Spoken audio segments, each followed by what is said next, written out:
प्रिय भक्तगण, भामिनी, बच्चे बच्चियां, बाल गोपाल एवं सत्संग सुनने के लिए आए हुए श्रद्धालु जनों से मेरी गुजारिश है कि सत्संग को ध्यान पूर्वक सुनें तथा समझें और विचार करें।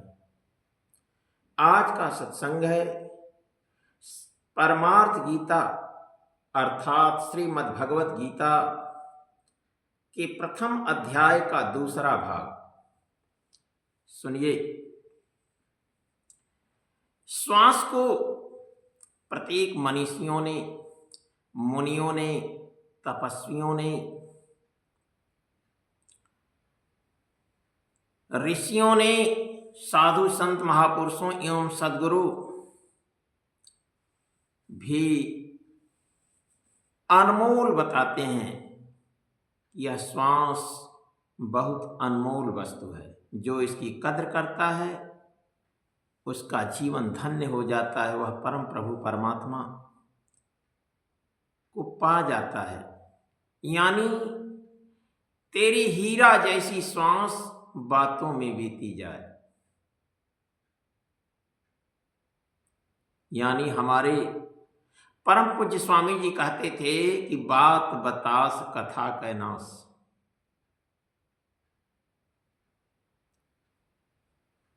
यानी गाल गूल में बिसरल मूल। एक सत्संग तो वह है जिसे महापुरुष अपनी अमृतमय वाणी से सुनाते हैं, लेकिन दूसरा सत्संग वह है जो आंतरिक सत्संग है। भगवान कृष्ण के अनुसार तथा संत महापुरुषों के अनुसार आत्मा ही सत्य है।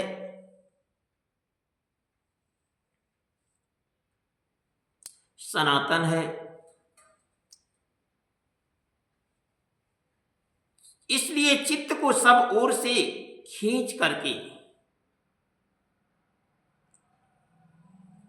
आत्मा की संगत में लगाना चाहिए। यानी आत्म पूजा देव न दूजा। यानी आत्मा है कौन? दूसरे क्षेत्र से सुनिए कि सतगुरु शिष्य की आत्मा, शिष्य सतगुरु की देह। लखा जो चाहो या लख को, इन्हीं में लख ले। यानी हमारे परम पूज्य स्वामी जी श्री श्री 1008 श्री स्वामी कबीर जी महाराज परमहंस कुटी पमटी, आप अपनी पुस्तक में लिखते हैं कि सत्संग कर मुसाफिर त्रिवेणी के तीर में। देखिए, यह आंतरिक सत्संग है। सत्संग कर मुसाफिर त्रिवेणी के तीर में। सत्संग है तुम्हारे निर्मल शरीर में। साकार पार ब्रह्म नित्य प्राकृत के पार है। आराम से बैठ जाइए बाबू। साकार पार ब्रह्म नित्य प्राकृत के पार है। सूरत उलट कर देख ले मन के मंदिर में। नहीं है यकीन कोई का मिल से पूछ ले। अरे नहीं है यकीन तो कोई का मिल से पूछ ले। पाया है उसे वही बिमल नट जादूगीर में। मन मुकुर को ढक लिया है मल विक्षेप ने। मन मुकुर को ढक लिया है मल विक्षेप ने। आवरण भी जकड़ गया है रोशन जमीर में। इसलिए करना क्या होगा? मन रूपी दर्पण को साफ करने के लिए करना क्या होगा कि गुरु चरण रज अंजी कर दृग को सुधार ले। हो गुरु चरण रज अंजी कर दृग को सुधार ले। बसता है पास सर्वदा नाम धनी फकीर में। यह सत्संग चिंतन ध्यान और समाधि के अभ्यास से संपन्न होता है। यानी सद्गुरु द्वारा प्रदत्त नाम का स्मरण करना होगा, सद्गुरु का ध्यान करना होगा, सद्गुरु की सेवा करनी होगी। चारों ओर से मन को समेट करके सद्गुरु के श्री चरणों में लगाना होगा, तब यह सत्संग का आनंद आएगा। ज्यों ज्यों सत्य के सानिध्य में सूरत टिकती जाएगी, त्यों त्यों एक एक श्वास पर नियंत्रण होता जाएगा। तो प्रश्न खड़ा है कि सत्य है क्या? श्री रामचरितमानस में गोस्वामी तुलसीदास जी मां पार्वती के शब्दों में लिखते हैं, जगत मां पार्वती पूछती हैं भगवान शिव से कि प्रभु इस दुनिया में सत्य क्या है। तो भगवान शिव मां पार्वती के प्रश्न का उत्तर देते हुए कहते हैं कि उमा कहाँ माया अनुभवाया अपना। असत्य हरि भजन जगता सब सपना। सत्य है सतगुरु की भजन। यह भगवान शिव का वाक्य है। तो प्रश्न खड़ा है कि हरि कौन है? तब गोस्वामी तुलसीदास जी श्री रामचरितमानस की रचना करते हुए आरंभ में ही लिखते हैं कि बंदो गुरुपद कंज कृपा सिंधु नर रूप हरि। महामोहतम पुंज जासु बचन रवि कर निकर। यानी सत्य है हरि नाम, यानी सद्गुरु द्वारा प्रदत्त नाम। तो हरि है कौन? वही सतगुरु, नर रूप में नारायण वही है।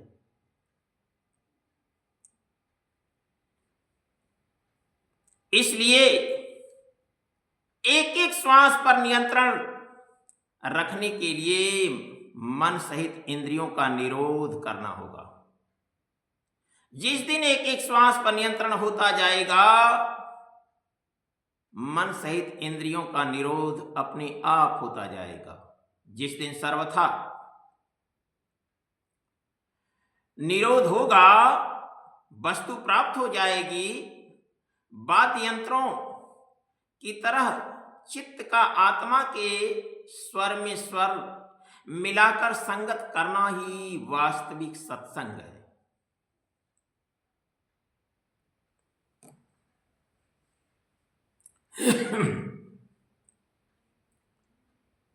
यानी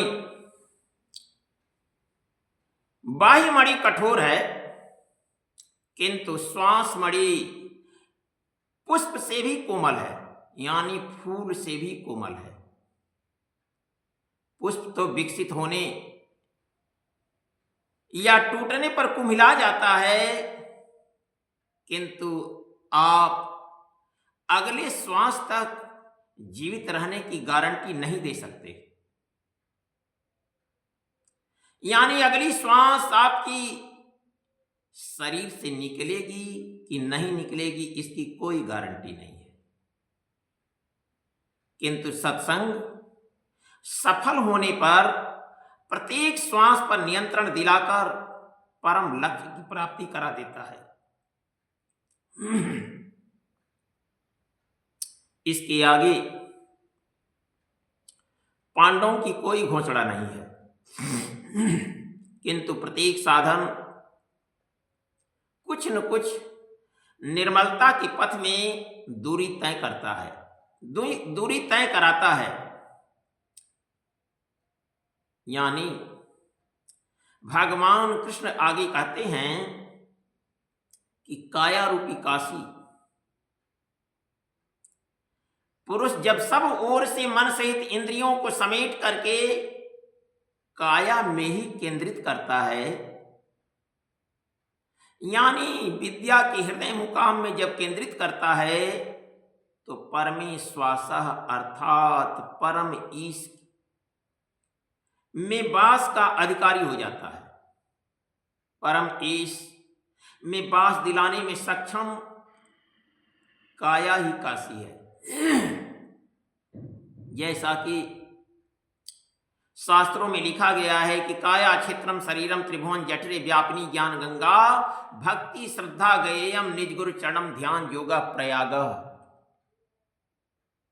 यानी हमारे कहने का मूल भाव यह है कि परमेश्वास का वास्तविक अर्थ है श्रेष्ठ धनुष वाला नहीं, बल्कि परम ईश में वास ही परमेश्वास है।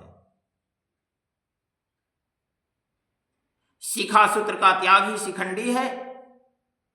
आजकल लोग सिर के बाल मुड़वा लेते हैं, कटा लेते हैं और सूत्र के नाम पर गले की जनेऊ हटा लेते हैं, अग्नि जलाना छोड़ देते हैं। हो गया सन्यास, उनका सन्यास हो गया। नहीं, वस्तुतः शिखा क्या है? लक्ष्य का प्रतीक है, जिसे आप लोगों ने सुना होगा,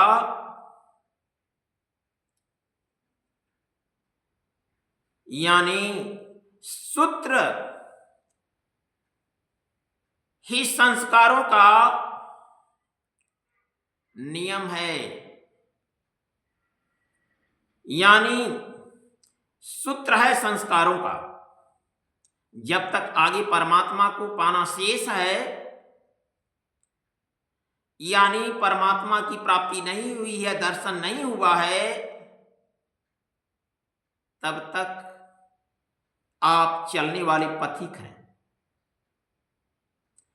तब तक त्याग कैसा? जब प्राप्तव्य प्राप्त हो जाए, यानी पीछे लगे हुए संस्कारों की डोर कट जाए, ऐसी अवस्था में भ्रम सर्वथा शांत हो जाता है।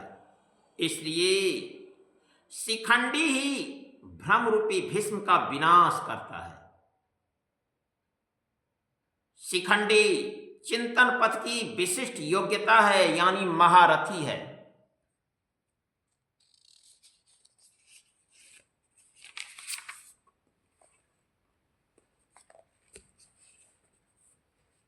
प्रद्युम्न, धृष्टद्युम्न। अब सुनिए कि धृष्टद्युम्न कौन है। मानस के अंदर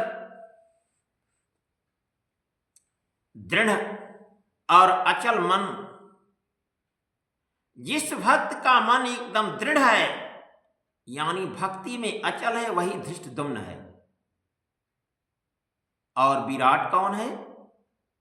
जो भक्त सर्वत्र विराट का प्रसार देखने की क्षमता इत्यादि दैवी संपत्ति के प्रमुख गुण से संपन्न है, वही राजा विराट है। और सात्विकता ही सात्विकी है, यानी सत्य के चिंतन की प्रवृत्ति अर्थात सात्विकता यदि बनी है, तो कभी गिरावट नहीं आने पाएगी भक्ति में। इस संघर्ष में पराजित नहीं होने देगी। अचल पददायक द्रुपद और ध्यान रूपी द्रौपदी के पांचों पुत्र सहृदया, वात्सल्य, लावण्य, सौम्यता, स्थिरता इत्यादि साधन में महान सहायक महारथी हैं। तथा बड़ी भुजा वाला अभिमन्यु, इन सबने पृथक पृथक शंख का नाद किए। भुजा कार्य क्षेत्र का प्रतीक है। जब मन भय से रहित हो जाता है तो उसकी पहुंच दूर हो जाती है, यानी उसकी पहुंच दूर तक हो जाती है, दूर तक देखने लगता है।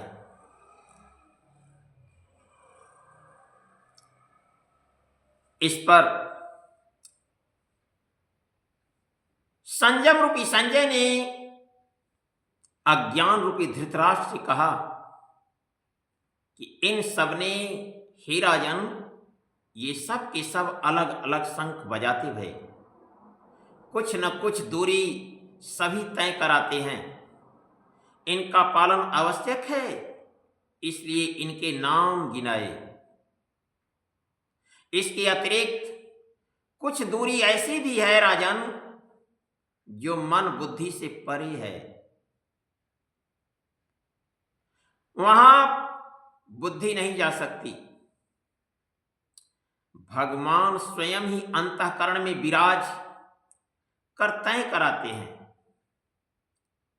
यानी उस दूरी को तय कराने वाला वर्तमान संत सद्गुरु ही है। इधर दृष्टि बनकर आत्मा से खड़े हो जाते हैं और सामने स्वयं खड़े होकर अपना परिचय करा लेते हैं। उस घोर शब्द ने आकाश और पृथ्वी को भी शब्दायमान करते हुए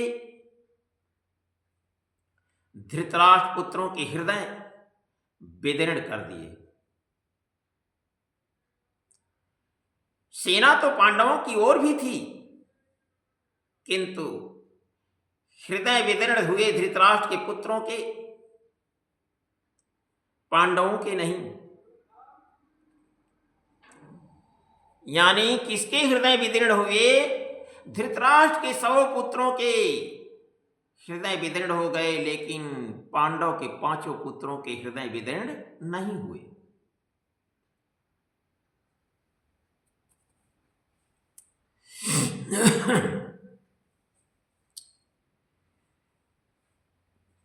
आगे सुनिए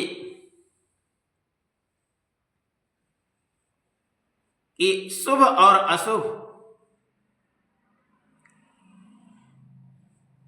घोषणा धारावाही होने लगे तो कुरुक्षेत्र यानी आसुरी संपत्ति अर्थात बहिर्मुखी प्रवृत्तियां का हृदय विदीर्ण हो जाएगा, लेकिन अंतर्मुखी प्रवृत्तियों का हृदय विदीर्ण नहीं होगा। वस्तुतः पांचजन्य दैवी शक्ति पर आधिपत्य, अनंत पर विजय, यानी विजय किसकी होती है?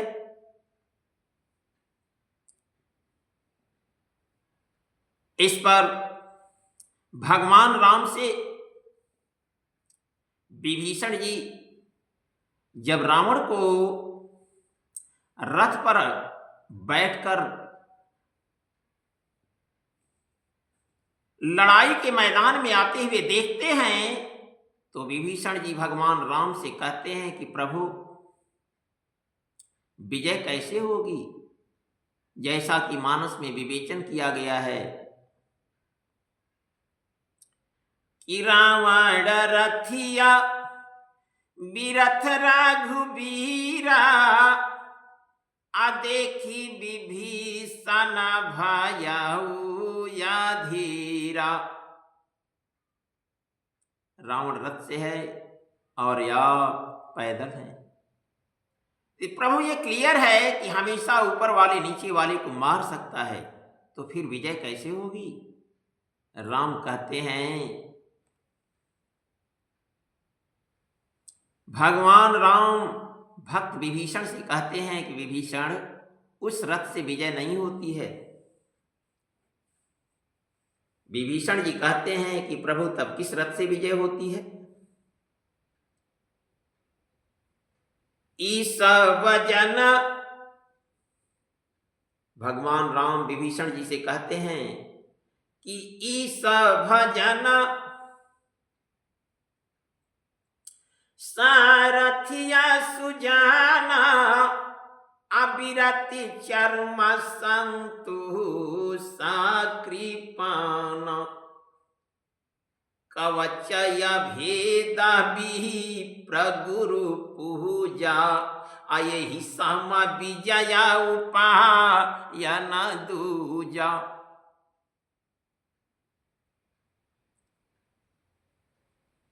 ठीक यही बात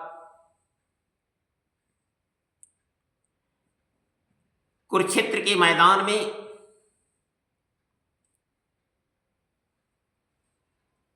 पांडव के पुत्रों और धृतराष्ट्र के पुत्रों के बीच लड़ाई के मैदान में शंखनाद करते हुए देखकर संजय ने धृतराष्ट्र से कहा कि विजय उसकी होगी जो अपने इष्ट को अपने हृदय में धारण किया होगा।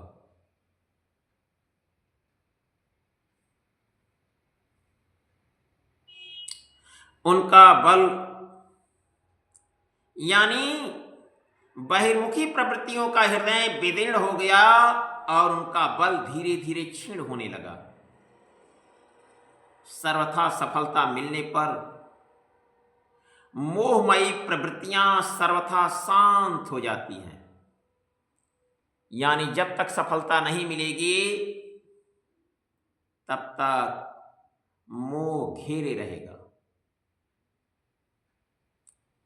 संयम रूपी संजय ने अज्ञान से आवृत मन को समझाया कि हे राजन, यानी धृतराष्ट्र से कहा कि जानते हैं कि अर्जुन के रथ पर कौन है? कपिध्वज,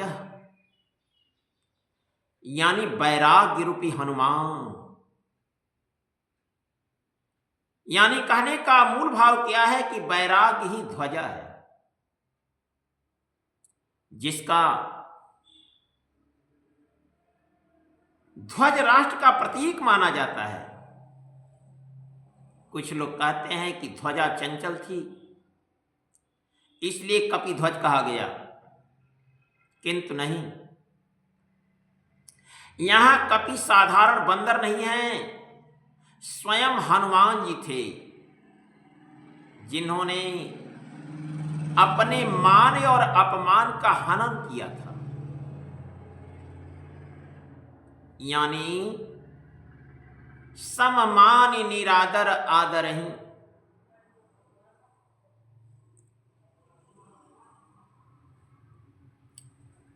अर्थात प्रकृति की देखी सुनी वस्तुओं से, विषयों से राग का त्याग ही वैराग्य है।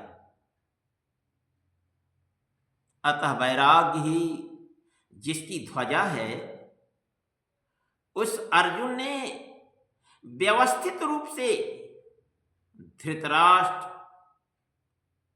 पुत्रों को खड़े देखकर शास्त्र चलाने की तैयारी के समय धनुष उठाकर, यानी कुरुक्षेत्र के मैदान में धृतराष्ट्र के 100 पुत्रों को खड़ा देख करके अर्जुन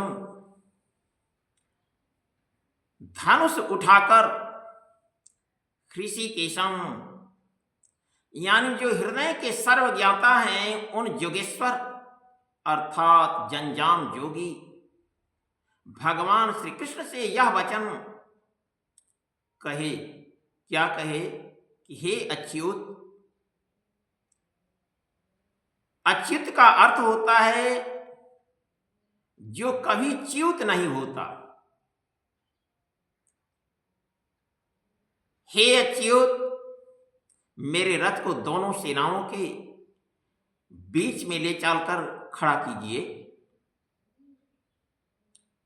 यहां सारथी को दिया गया आदेश नहीं है।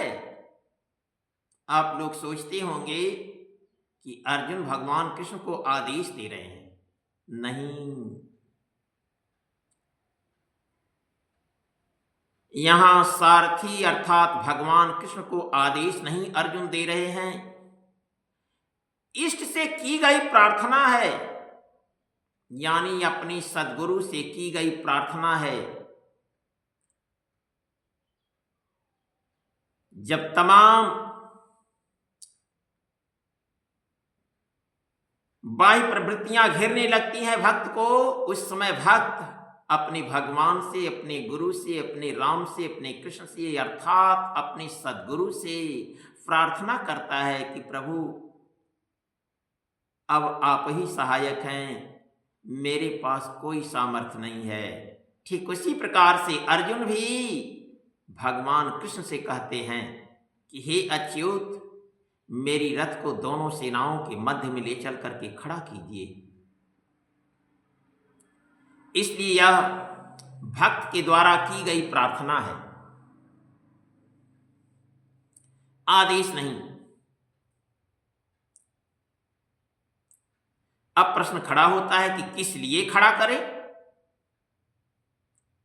जब तक मैं इन स्थित हुए युद्ध की कामना वालों को अच्छी प्रकार से देख न लूं कि इस युद्ध के उद्योग में मुझे किन किन के साथ युद्ध करना योग्य है और किन किन के साथ युद्ध करना भला नहीं है, यानी इस युद्ध व्यापार में मुझे किन किन के साथ युद्ध करना होगा। दुर्बुद्धि रूपी दुर्योधन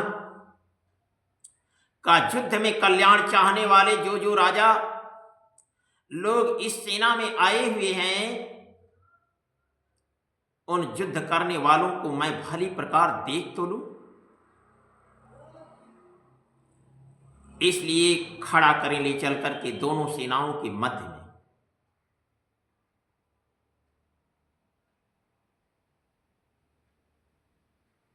दुर्बुद्धि रूपी दुर्योधन अर्थात मोह रूपी दुर्योधन, मोहमयी प्रवृत्तियों का कल्याण चाहने वाले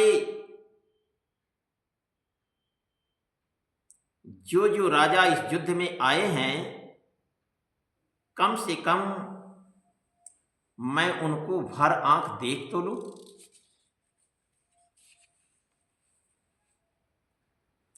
संजय बोला,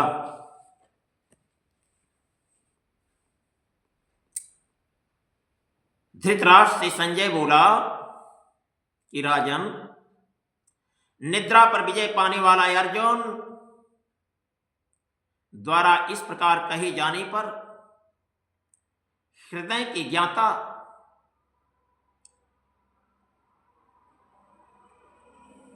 कृष्ण रूपी सद्गुरु ने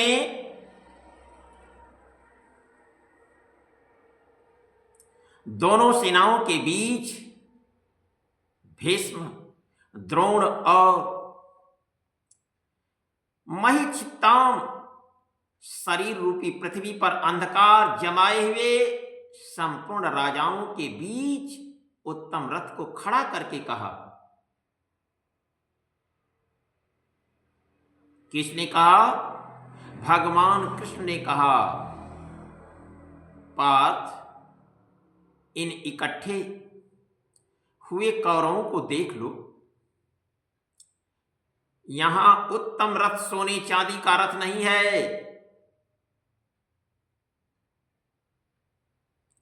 संसार में उत्तम की परिभाषा नश्वर के प्रति अनुकूलता प्रतिकूलता से की जाती है। यह परिभाषा अपूर्ण है। जो हमारी आत्मा हमारे स्वरूप का सदैव साथ दे, वही उत्तम है। जिसके पीछे अनुत्तम यानी मलिनता न हो।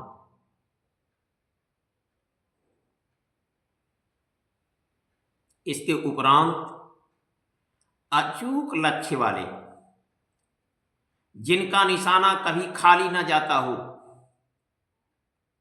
पार्थिव शरीर को रथ बनाने वाले पार्थ ने उन दोनों सेनाओं में स्थित पिता के भाइयों को, पितामहों को, आचार्यों को, मामाओं को, भाइयों को, पुत्रों को, पौत्रों को, मित्रों को और ससुरों को तथा सुहृदों को देखा। दोनों सेनाओं में अर्जुन को केवल अपना परिवार, मामा का परिवार, ससुराल का परिवार, सुहृद और गुरुजन दिखाई पड़े। महाभारत काल की गणना के अनुसार उस समय 18 अक्षौणी यानी लगभग 40 लाख की समकक्ष सेना थी, किंतु प्रचलित गणना के अनुसार 18 अक्षौणी 6.5 अरब के लगभग होता है, जो आज के विश्व की जनसंख्या के समकक्ष है। यानी जो आज के विश्व की जनसंख्या के लगभग है। इतने मात्र के लिए जदा कदा विश्व स्तर पर आवास एवं खाद्य समस्या बन जाती है। इतना बड़ा जनसमूह अर्जुन के 3-4 रिश्तेदारों का परिवार मात्र था।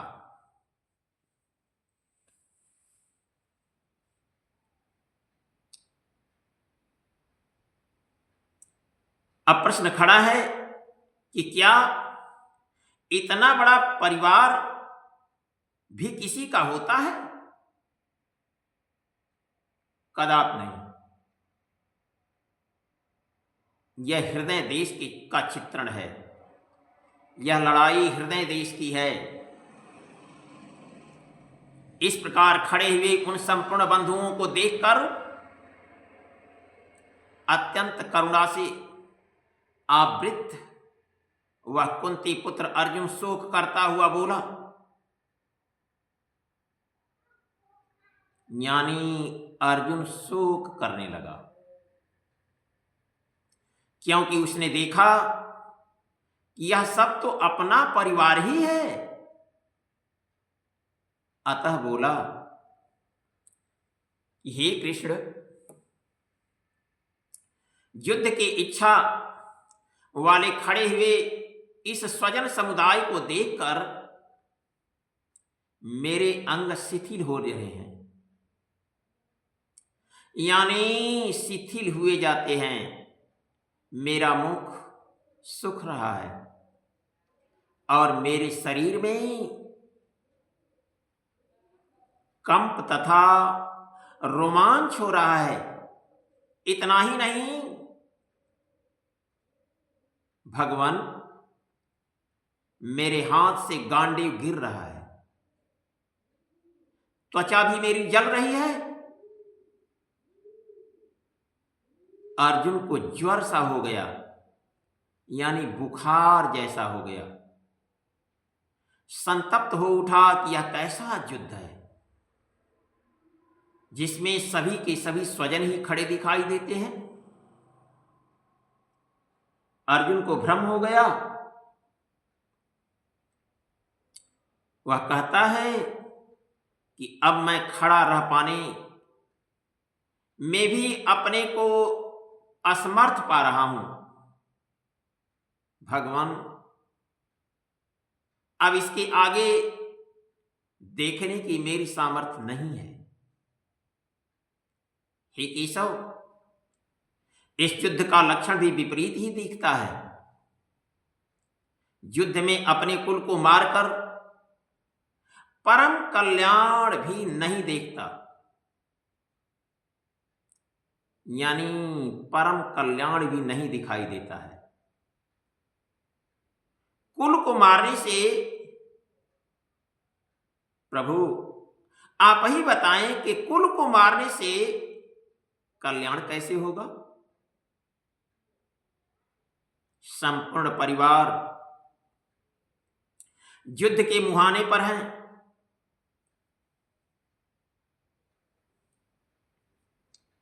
इन्हें युद्ध में मारकर इन्हें युद्ध में मारकर विजय यानी विजय से मिलने वाला राज्य और राज्य से मिलने वाला सुख अर्जुन को नहीं चाहिए।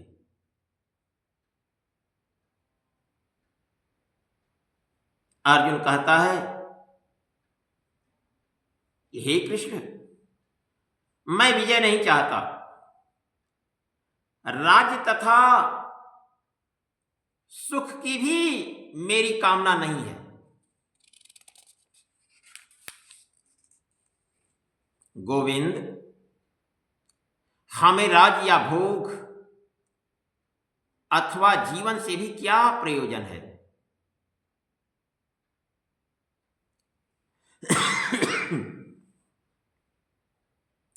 क्यों? इस पर कहता है कि हमें जिनके लिए राज भोग और सुखादि इच्छित हैं, वे ही परिवार के लोग जीवन की आशा त्याग कर युद्ध के मैदान में खड़े हैं। जब सभी परिवार के लोग जीवन की आशा त्याग करके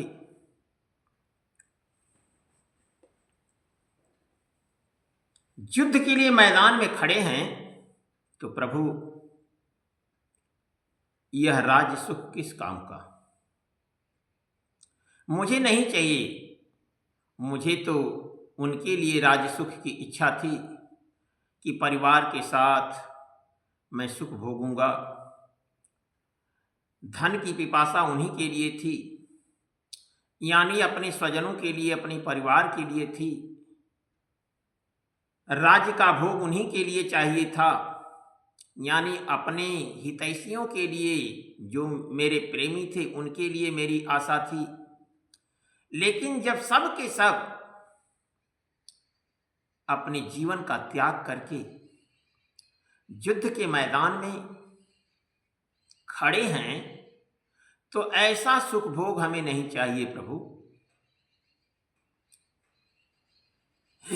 इसकी आवश्यकता मुझे नहीं है। जब तक परिवार रहेगा तभी तक ये वासनाएं भी रहती हैं। यानी कहने का मूल भाव यह है कि जब तक परिवार रहता है तभी तक वासना रहती है। झोपड़ी में रहने वाला इंसान भी अपने परिवार को मार करके राज्य का सुख नहीं चाहता। उसे साम्राज्य नहीं पसंद है। ठीक इसी प्रकार अर्जुन भी कह रहा है कि प्रभु, मुझे यह साम्राज्य नहीं चाहिए। विजय प्रिय थी, किंतु अपने स्वजनों के लिए प्रिय थी। जब अपने ही स्वजन मरने मारने को तैयार हैं, तो यह राज्य क्या होगा प्रभु?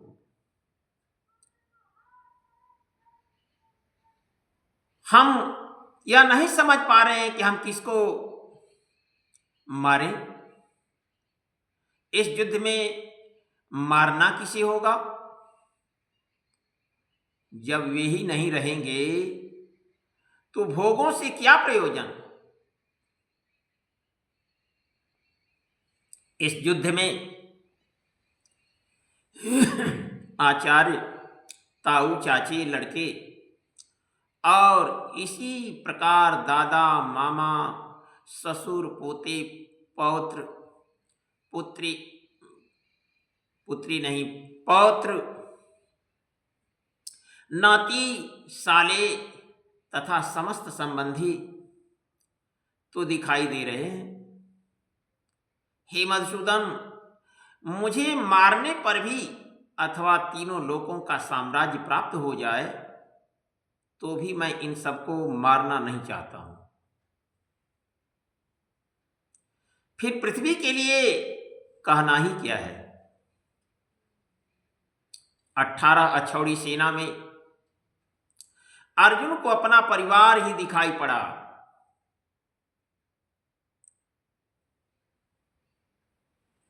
इतने अधिक स्वजन वास्तव में क्या हैं?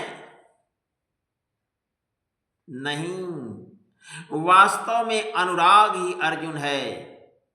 यानी जिस भक्त के अंदर अपने प्रभु के लिए अनुराग हो वही अर्जुन है।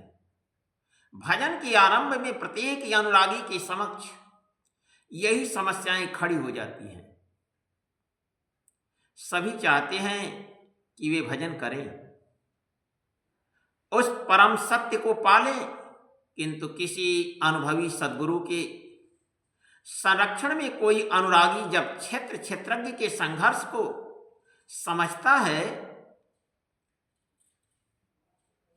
कि उसे किनसे लड़ना है, तो वह हताश हो जाता है कि अपने से लड़ना है, अपने स्वजनों को मारना है, अपने परिवार का त्याग करना है, अपने हितैषियों को त्यागना है। वह चाहता है कि उसके पिता का परिवार, ससुराल का परिवार, मामा का परिवार, सुहृद मित्र और गुरजन साथ रहें, सभी सुखी रहें, और इन सब की व्यवस्था करते हुए हम जो है परमात्म स्वरूप को प्राप्त कर लें। किंतु ऐसा होने वाला नहीं है। जब वह समझता है कि आराधना में अग्रसर होने के लिए परिवार का त्याग करना होगा, परिवार को छोड़ना होगा, इन संबंधों का मोह समाप्त करना होगा, तो वह अधीर हो जाता है।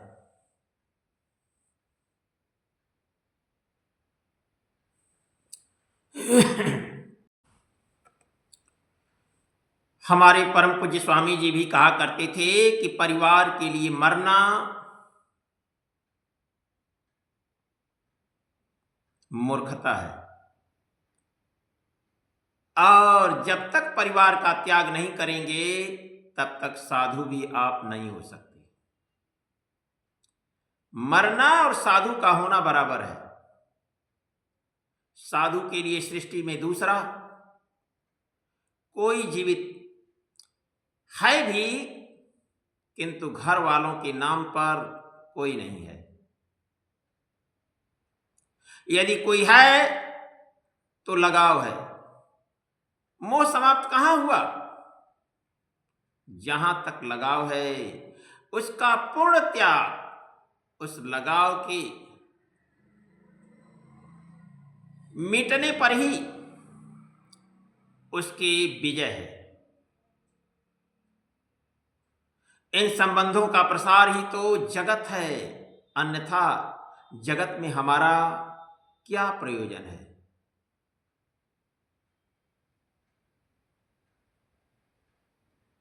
गोस्वामी तुलसीदास जी कहते हैं विनय पत्रिका में कि तुलसीदास यह चिद विलास जग बूझत बूझत बूझै।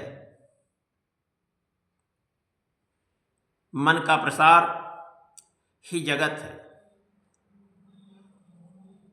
जंजाम योगी श्री कृष्ण ने भी मन के प्रसार को ही जगत कहकर संबोधित किया है। जिसने उसके प्रभाव को रोक लिया, उसने चराचर जगत की जीत कर ली, यानी पूरे चराचर जगत पर उसका कब्जा हो गया। जैसा कि श्रीमद् भगवद गीता के 5वें अध्याय के 11वें श्लोक में लिखा गया है कि इहैव तैर्जितः सर्गो येषां साम्ये स्थितम मनः। केवल अर्जुन ही अधीर था, ऐसी बात नहीं है। अनुराग सबके हृदय में है और प्रत्येक अनुरागी अधीर होता है। जिस समय भक्ति मार्ग में अनुराग रूपी अर्जुन जैसा भक्त भक्ति में आगे बढ़ना चाहता है तो परिवार के लोग बाधा खड़ी करते हैं और उसे त्यागने में ये होता है कि सभी परिवार मेरा नष्ट हो जाएगा, इसलिए वह भक्ति में आगे नहीं बढ़ पाता है। उसे संबंधी याद आने लगते हैं। पहले वह सोचता था कि भजन से कुछ लाभ होगा तो ये सब सुखी होंगे, इनके साथ रहकर उसे हम भोगेंगे। जैसे साथी नहीं रहेंगे, जब ये साथी नहीं रहेंगे तो भजन करके होगा क्या?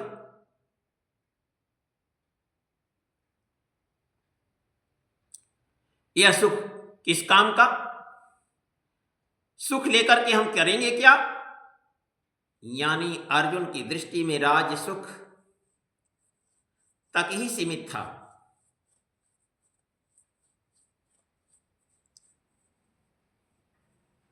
वह त्रिलोकी के साम्राज्य को ही सुख की पराकाष्ठा समझता था।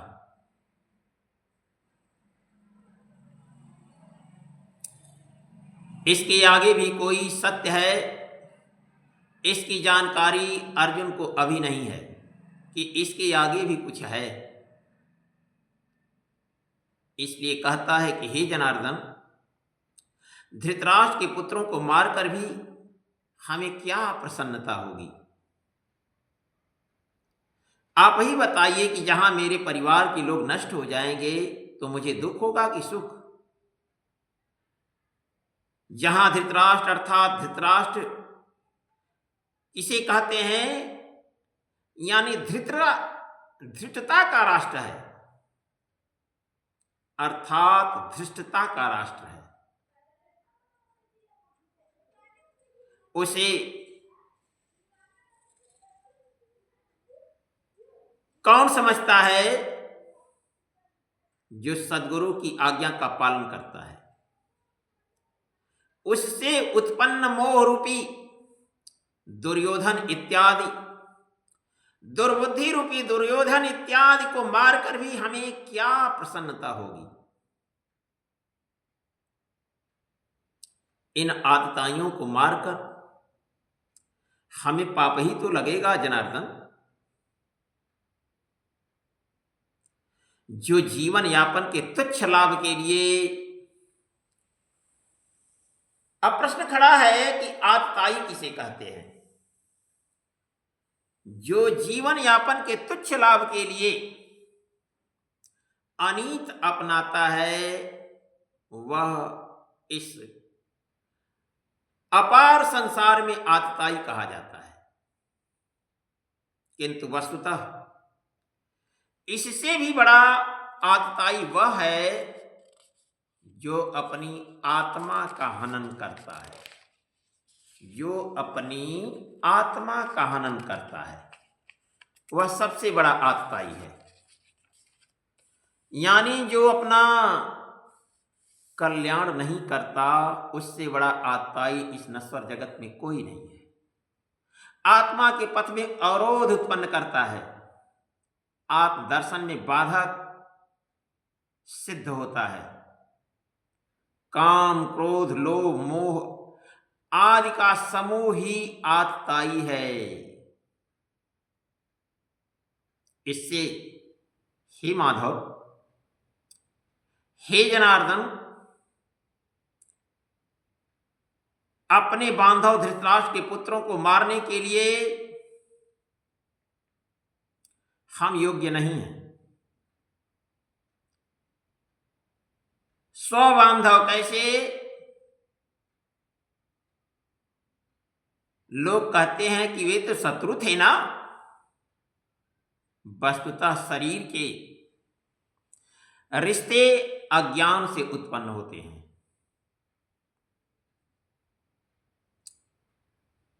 यह मामा है, ससुराल है, ननिहाल है, स्वजन है, समुदाय है, यह सब के सब अज्ञान ही तो है। यह सब का सब अज्ञान ही तो है। अब आप ही लोग बताइए कि जब शरीर ही नश्वर है, जब शरीर का ही विनाश होने वाला है, तो ये रिश्ते कहां रहे? आज नहीं कल शरीर तो छोड़ना ही होगा, और सभी की शरीर छूटती है, ऐसा नहीं कि आप ही की छूटेगी।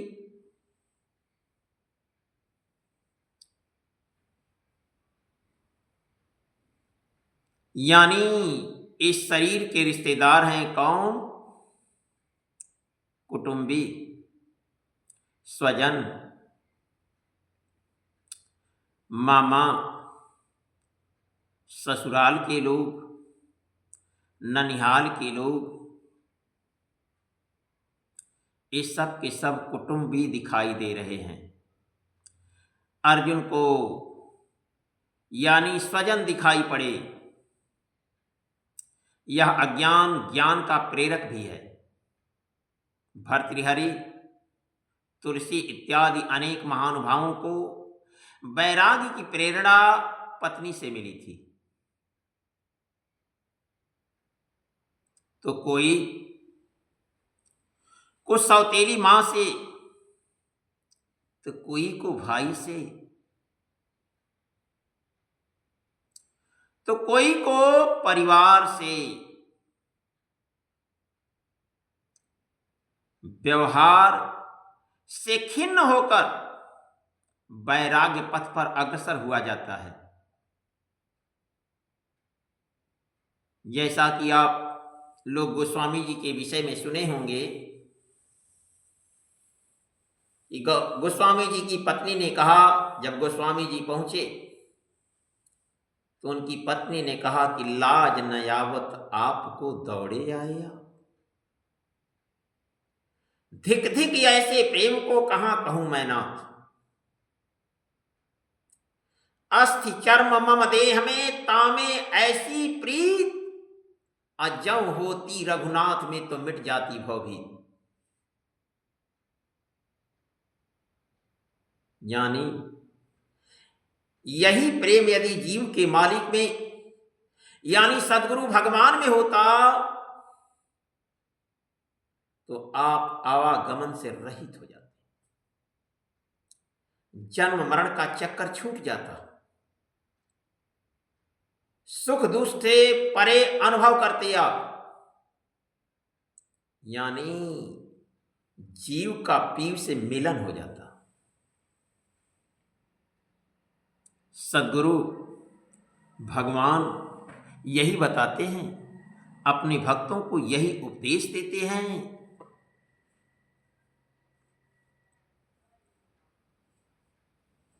यानी जो भी इस रास्ते में अग्रसर हुआ, त्याग तो करना ही पड़ा मन से।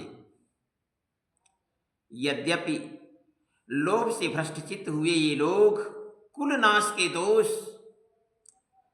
और मित्र दोष के कारण पाप को नहीं देखते हैं, यह उनकी कमी है। फिर भी हे जनार्दन, कुलनाश से होने वाले दोषों को जानने वाले हम लोगों को इस पाप से हटने के लिए विचार क्यों नहीं करना चाहिए? यानी अर्जुन के कहने का मूल भाव यह है कि मैं ही पाप का करता हूं। ऐसी बात नहीं, आप भी भूल करने जा रहे हैं। श्री कृष्ण पर भी अर्जुन दोष लगाते हैं, आरोप लगाते हैं। अभी वह समझ में अपने को श्री कृष्ण से कम नहीं समझता है। ठीक इसी प्रकार ये भक्तगण सद्गुरु से अपने को कम नहीं समझते हैं। ठीक उसी प्रकार अर्जुन भी अपने को भगवान कृष्ण से कम नहीं समझ रहा है। यानी अर्जुन जानता है कि मैं भगवान कृष्ण से ज्ञान में कम नहीं हूं।